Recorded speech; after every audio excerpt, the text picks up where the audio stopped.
partir de agora, pessoal, vamos dar início a um novo ciclo de aulas sobre a Guerra Fria, onde nós abordaremos os conflitos mais importantes, mais substanciais da Guerra Fria. É claro que durante a Guerra Fria houve inúmeros conflitos que por um triz não produziram o fim da humanidade, porque a Guerra Fria é a era nuclear. De modo que vamos tratar aqui dos 4 grandes conflitos, os conflitos mais importantes da Guerra Fria, lembrando que a gente já trabalhou em aulas anteriores a crise de Berlim, a questão de Berlim, então vamos trabalhar a partir de agora os 4 maiores conflitos da Guerra Fria em ordem cronológica, começando pela Revolução Chinesa, que foi um conflito que explodiu em 1949, tá? Na verdade, ele não explodiu em 49, nós veremos, ele teve o desfecho, né, em 1949. Seguido, vamos falar da Guerra na Coreia, 1951 até 53, 54.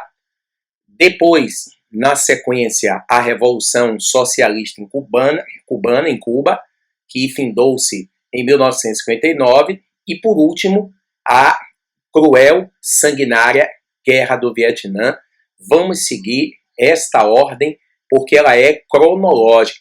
Isto não significa dizer que um conflito tenha tido uma importância maior do que o outro, não é? Nas relações internacionais, muito pelo contrário.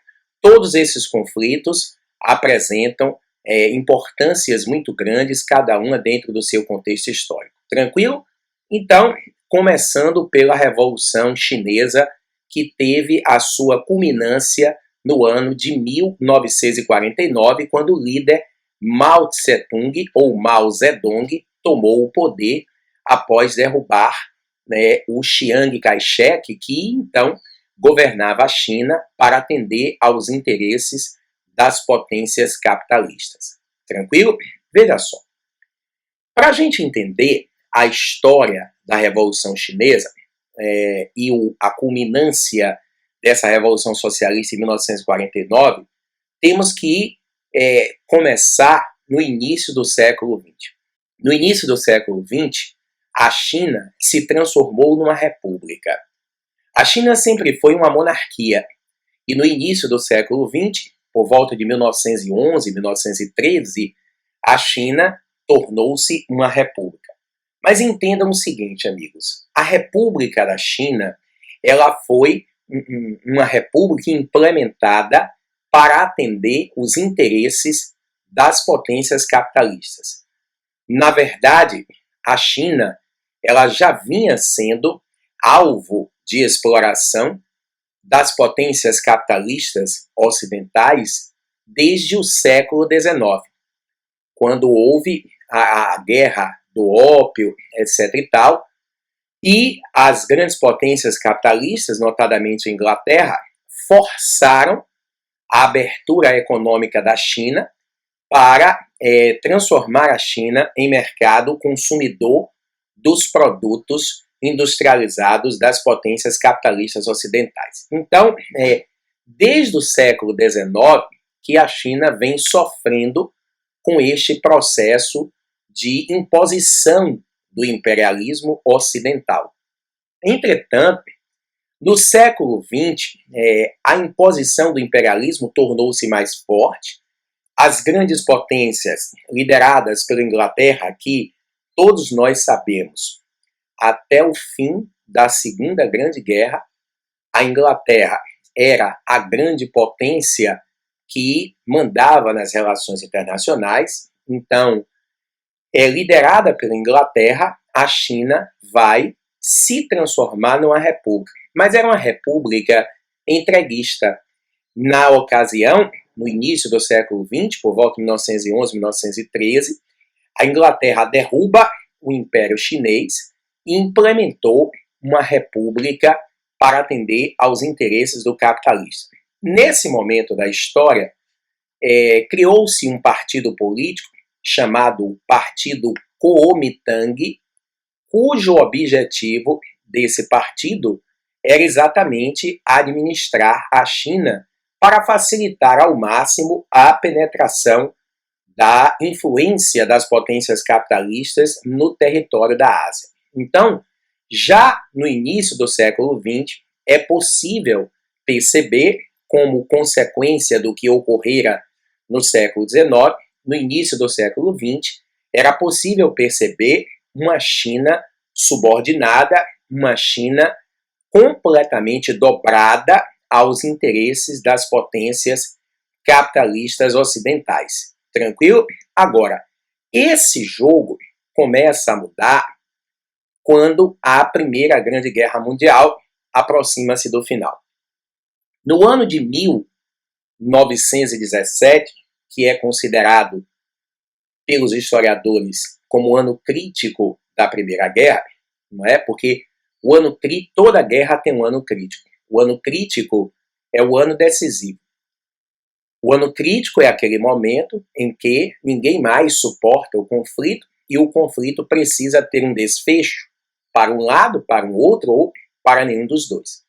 Em 1917, aconteceu um evento que abalou a história do mundo, que foi a Revolução Socialista na União das Repúblicas Socialistas Soviéticas na Rússia, que se tornou União das Repúblicas Socialistas Soviéticas após todo o processo revolucionário ter se concluído. Então, a Revolução Russa começa em 17 e o triunfo da Revolução Socialista influenciou o surgimento de partidos socialistas, comunistas, no mundo inteiro. Nós sabemos, é importante aí que você reveja os seus temas ligados à sociologia, que este socialismo, que então se implementou na União Soviética, na ex-União Soviética, chama-se socialismo real ou stalinismo. É bom rever as aulas anteriores da Guerra Fria. Não é a proposta de socialismo feita por Marx. É bom que isso fique bem claro, porque inclusive já foi questão de várias provas anteriormente. Então, quando a Revolução Socialista triunfou na ex-União Soviética, isso acabou estimulando a pulverização de partidos comunistas ou socialistas, como se fosse a mesma coisa, pela teoria de Marx não é, mas a Revolução Russa e o êxito dela influenciou o surgimento de partidos socialistas no mundo inteiro. É nesse contexto que, na década de 20, surgiu na China o PCC, o Partido Comunista Chinês. Um líder, muito influente, sobretudo nas zonas rurais, porque a China, na época, era um país rural. Aliás, fica aqui um detalhe interessante. A China se tornou um país urbano pela primeira vez em 2016. Observe, estamos em 2020. Segundo semestre de 2016. Quer dizer, tem 3 anos que a China superou a população urbana, superou a população rural. Então, isso é algo muito recente. Até 2016, a China ainda era uma população rural. Então, na década de 20, um líder bastante influente no meio das comunidades rurais, chamado Mao Tse-tung, na atual grafia Mao Zedong, ele vai fundar na China o PCC, o Partido Comunista Chinês. Isso na década de 20. E quando ele funda o PCC, o Partido Comunista Chinês, nesse momento, na década de 20, inicia-se uma guerra civil na China, porque o PCC queria derrubar do governo o Partido Kuomintang, que era o partido que administrava a China para atender aos interesses das potências capitalistas. Tranquilo? Então, é muito importante que a gente tenha na mente essa linha temporal. Na década de 20, então, surge o PCC e, com o surgimento do PCC, o Mao Tse-tung, o líder criador do PCC, articula-se produz uma guerra civil para derrubar do poder o partido Kuomintang, tá? Vamos entender melhor aqui na transição, mostrando para vocês como foi que essa guerra civil se configurou e os desdobramentos dela. Acompanhe aqui com a gente. Bom, como dissemos, na década de 20, o Mao Zedong, ou Mao Tse-tung, ele monta o Partido Comunista Chinês e, depois que ele monta o Partido Comunista Chinês, ele dá início a uma guerra civil na China em meados da década de 20. Nessa guerra civil, nós teríamos um enfrentamento de duas figuras muito influentes. De um lado, Mao Zedong, ou Mao Tse-tung, é a mesma pessoa. Na verdade, gente, essa grafia Mao Zedong, esse termo, ele surgiu quando a China, há um pouco mais de 10 anos, não menos do que isso, transformou, né, o mandarim numa língua oficial. Porque até pouco tempo, a língua oficial da China era o inglês. Imagine a influência imperialista. Então, de um lado, nós tínhamos o PCC, o Partido Comunista Chinês. Do outro lado, nós tínhamos o Kuomintang, liderado por um cidadão chamado Chiang Kai-shek. Então, meados da década de 20, inicia-se a Guerra Civil na China. O PCC queria derrubar do poder o Kuomintang. Lembre-se que o Kuomintang foi o partido que implantou aquela república tendenciosa, aquela república que administrava a China para atender aos interesses das potências capitalistas ocidentais. Bom, essa guerra civil inicia-se na década de 20, mas em 1936, esta guerra civil ela modificou-se completamente. Por quê? Isso é muito interessante, até porque, como nós temos uma visão histórica muito eurocêntrica, a gente leva em consideração muito a história do Ocidente, esquece que o resto do mundo também tem história. Em 1936, na Ásia, começa a Segunda Guerra Mundial. Tá? Nós consideramos o início da Segunda Guerra, 1º de setembro de 39, quando Hitler invade a Polônia, recebendo a declaração de guerra 2 dias depois. Mas, em 1936, o Japão invade a China e a invasão da China pelo Japão desencadeia a Guerra Mundial, não é? A invasão do Japão à China desencadeia a Guerra Mundial na Ásia. Esta guerra começa em 1936. Ora, neste ano, 1936, o que é que vai acontecer? Esses dois partidos, o PCC, liderado por Mao Zedong, ou Mao Tse-tung, uniu-se ao Kuomintang. Veja, eles estavam em guerra civil, mas em 1936 eles uniram-se para enfrentarem o inimigo comum, que nesse caso aqui era o Japão. É claro que esta aliança do PCC e do Kuomintang, ela foi muito importante, porque se o PCC e o Kuomintang continuassem digladiando-se entre si, a China seria uma presa ainda mais fácil do que era para o Japão. Por que do que era? Porque quando a guerra começou, o Japão estava com um poderio bélico, um poderio militar invejável. Entendeu? Inclusive, quando a Segunda Guerra Mundial começou, o poderio bélico japonês foi algo que surpreendeu a todos. Então, no ano de 1936, o Kuomintang e o PCC reúnem forças para juntos brigarem com o Japão. Mesmo essa união de forças não foi para o Japão, que o Japão fez um estrago considerável dentro da China. Muito se fala das atrocidades cometidas pela Alemanha contra os judeus. E tem que se falar, porque aquilo é algo que precisa ficar registrado na história para que nunca mais uma desgraça daquele monte se repita. Mas pouco se fala das atrocidades cometidas pelo Japão contra a China, que foram tão grandes quanto, e a depender do local, foram até piores. Então, o PCC uniu-se ao Kuomintang e os dois vão dedicar atenção, agora com forças unidas, ao inimigo comum que era o Japão. Olhe quantos anos a Guerra Mundial durou na Ásia. Quase que 10 anos.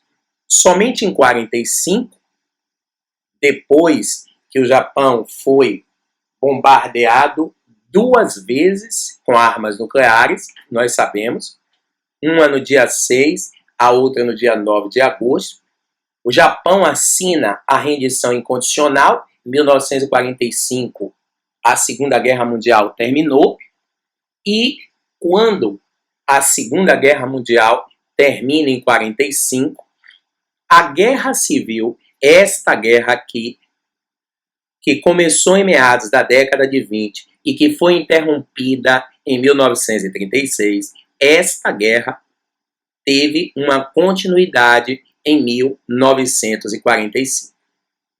Correto? Essa guerra apresentou uma continuidade no ano de 1945, só que agora, quando a Guerra Civil recomeça, o PCC encontrava-se muito mais forte, muito mais estruturado, até por consequência da própria Segunda Guerra mesmo. A União Soviética, militarmente, venceu a Segunda Guerra, foi a principal responsável pela vitória contra os estados totalitários nesse ano, 45, quando a Guerra Civil se inicia, o PCC encontrava-se muito mais forte. E aí o que é que acontece? Como o PCC, em 45, estava muito mais poderoso, o PCC luta com mais força, mais apoio popular, porque Mao, ele, durante a Guerra Civil, Mao acabou se destacando muito mais do que o líder do Kuomintang, Chiang Kai-shek. Mao foi realmente uma liderança muito mais proativa do que o Chiang Kai-shek e, evidentemente, Mao aproveita-se dessa popularidade e, em 1949, Mao Zedong, ou Mao Tse-tung, assume o poder e o socialismo sagra-se vencedor. Em 1949, a China se torna socialista. Mao, em 49, ele funda a República Popular da China. Em 1949, Mao Tse-tung funda a República Popular da China e o socialismo, então, se configura como sistema hegemônico da China. Quando Mao toma o poder, o Kuomintang, esse partido aqui, ele foi derrubado. O partido Kuomintang, ele foi derrubado. E quando Mao toma o poder, o líder do partido Kuomintang, eu vou adiantar aqui, daqui a pouco a gente volta, o líder do partido Kuomintang, o Chiang Kai-shek, ele foge para essa ilhazinha aqui, de Taiwan. Aqui está a República Popular da China, todos nós sabemos, um dos maiores países do mundo em extensão territorial, hoje uma grande potência também econômica, a segunda maior economia do mundo. A gente vai chegar lá, ver como foi que a China chegou nesse nível, mas quando o partido Kuomintang foi derrubado, o líder do Kuomintang, Chiang Kai-shek, ele foge para essa ilha aqui, a ilha de Taiwan. Quando o Chiang Kai-shek ele foge para Taiwan, os Estados Unidos da América vão deslocar, porque os Estados Unidos estão aqui, ó. Os Estados Unidos vão deslocar um efetivo militar poderosíssimo. Os Estados Unidos transformaram Taiwan numa base militar capitalista. Lembre, estamos na Guerra Fria. Os Estados Unidos tornam Taiwan uma base militar capitalista e o grande objetivo dos Estados Unidos era invadir a China para reverter a Revolução Socialista. Então, os norte-americanos, encastelados militarmente em Taiwan, eles pretendiam invadir a China para reverter a Revolução Socialista. Ora, Garrido reverter essa revolução usando que argumento? Qual o pretexto que os Estados Unidos vão usar para tentar reverter essa revolução? Ora, o pretexto que os Estados Unidos vão usar para tentar reverter essa revolução, lembre-se, foi a Conferência de Ialta. E aí, se você está em dúvida, volte lá para a nossa primeira aulinha, porque a Conferência de Ialta foi a conferência que bipolarizou o mundo. Ialta foi a conferência que criou o mundo bipolar. Quando a Conferência de Ialta foi criada, a China era um país sob a área de influência do capitalismo. Então, os Estados Unidos, eles vão enviar um poderoso efetivo militar para Taiwan para atacar a China e tentar reverter a Revolução Socialista. Bom, aí você pode estar me perguntando, quando os Estados Unidos deslocaram um efetivo militar para atacar a China de Taiwan e reverter a Revolução Socialista, a União Soviética nada fez? Claro que sim. Você não acha que a União Soviética veria aquele deslocamento de tropas sem esboçar nenhuma reação? Óbvio que a União Soviética reagiu. Quando os Estados Unidos deslocam o efetivo militar para a ilha de Taiwan, claro, com o apoio do Partido Kuomintang, ali os Estados Unidos fundaram em Taiwan a China capitalista. Na Guerra Fria havia duas Chinas, a China socialista, a República Popular, a China maior, e a China capitalista ali em Taiwan. O objetivo norte-americano era reverter a Revolução Socialista. Mas, quando a União Soviética percebeu essa jogada norte-americana para reverter a Revolução Socialista na China, a União Soviética, porque a Guerra Fria, precisamos compreender que a Guerra Fria era também uma disputa por áreas de influência. Não interessa se essa área era economicamente rentável ou não. Se fosse, melhor, mas se não fosse, paciência. A disputa por áreas de influência continuou e perdurou durante todo o período do mundo bipolar. E se o socialismo se consolidasse na China, para a União Soviética era maravilhoso, porque 1949, gente, a Segunda Guerra, nessa brincadeira, findou-se há 4 anos.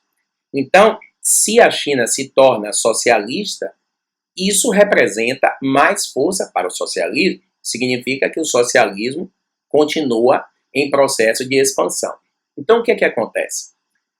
Quando a União Soviética percebe a jogada dos Estados Unidos, o que é que a União Soviética faz? Em 1949, a União Soviética testa a sua primeira bomba nuclear no deserto da Sibéria.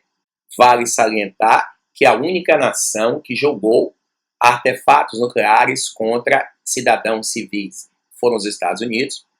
Então, a União Soviética testa a sua bomba atômica em 1949, no deserto da Sibéria, e quando a União Soviética testa a sua bomba atômica, os Estados Unidos recuaram. Na verdade, Isso foi mais do que um teste, foi um aviso dado pela União Soviética para os Estados Unidos. Porque os Estados Unidos estavam se articulando para reverter a Revolução. Quando a União Soviética explode a bomba, na verdade a União Soviética está dizendo: venha, venha. Então o que é que acontece? A explosão da bomba nuclear da União Soviética garantiu o triunfo da Revolução Chinesa. A explosão da bomba nuclear garantiu o triunfo da Revolução Chinesa. Os Estados Unidos, isso não deixa de ser uma derrota, claro, que a influência do socialismo está se expandindo.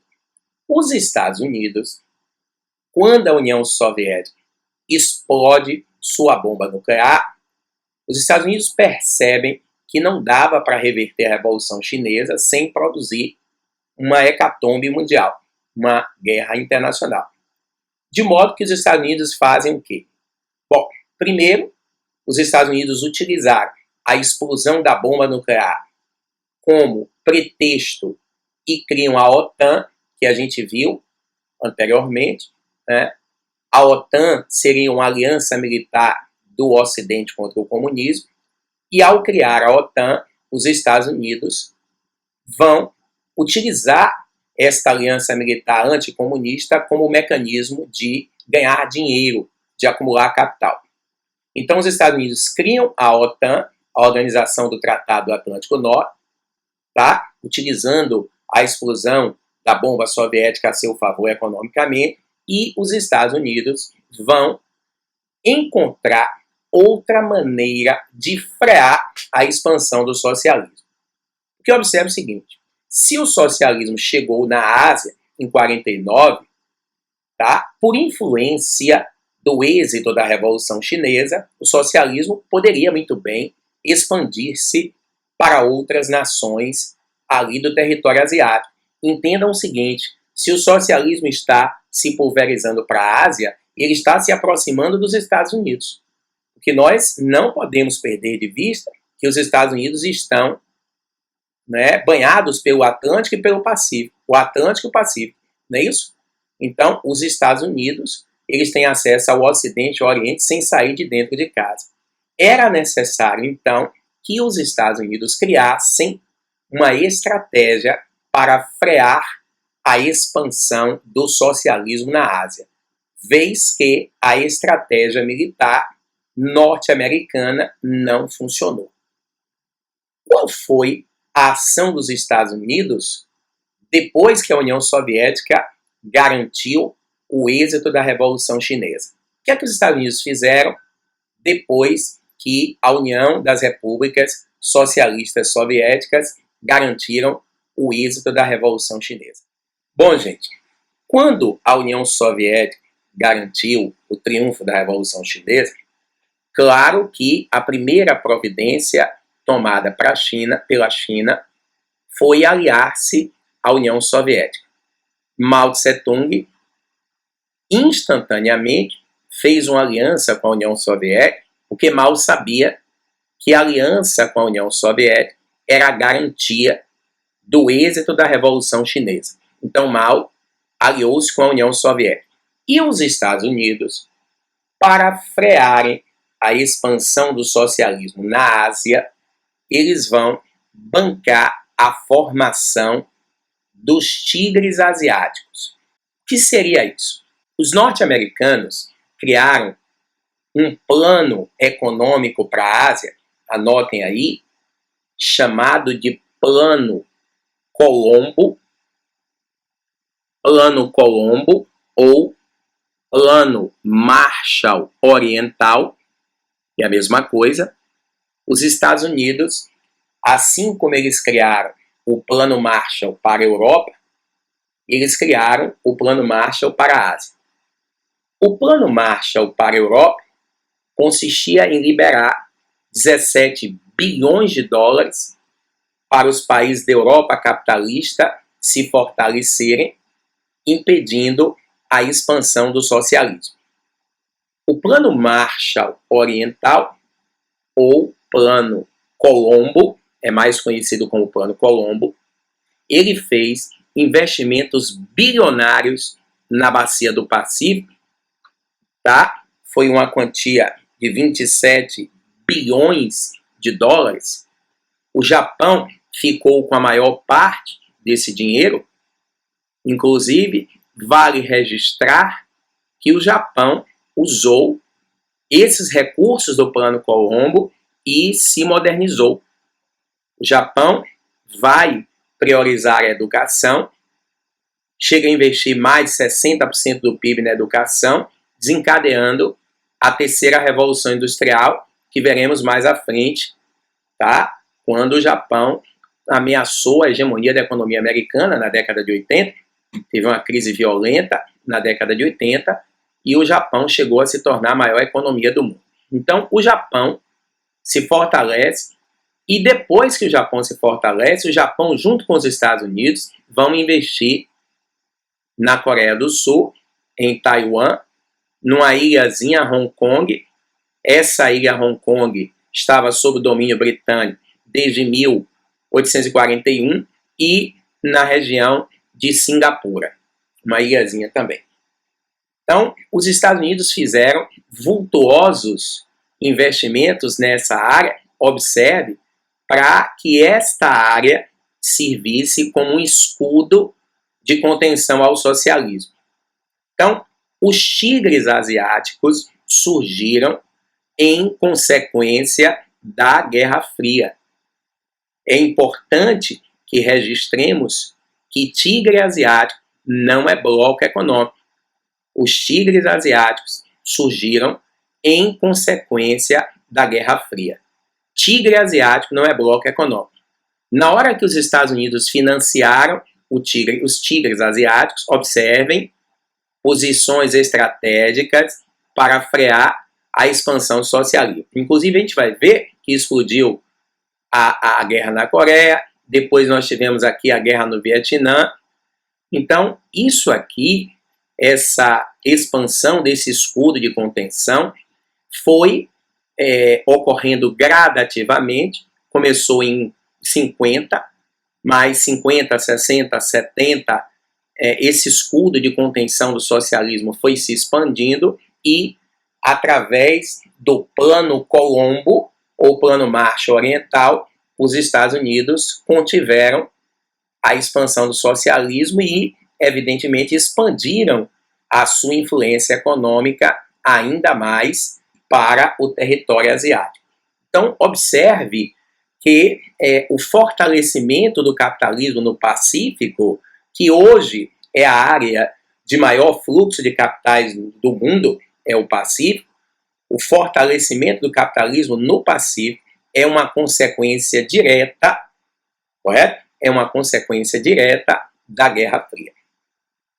Mas, de qualquer maneira, apesar da criação dos tigres asiáticos, não é, a vitória do PCC, o triunfo da Revolução Chinesa, representou o triunfo do socialismo, a expansão do socialismo. É uma derrota para os Estados Unidos, porque mesmo a Segunda Guerra Mundial tendo terminado em 45, já estamos há 4 anos do fim da guerra, o socialismo continuava o seu processo vertiginoso de expansão.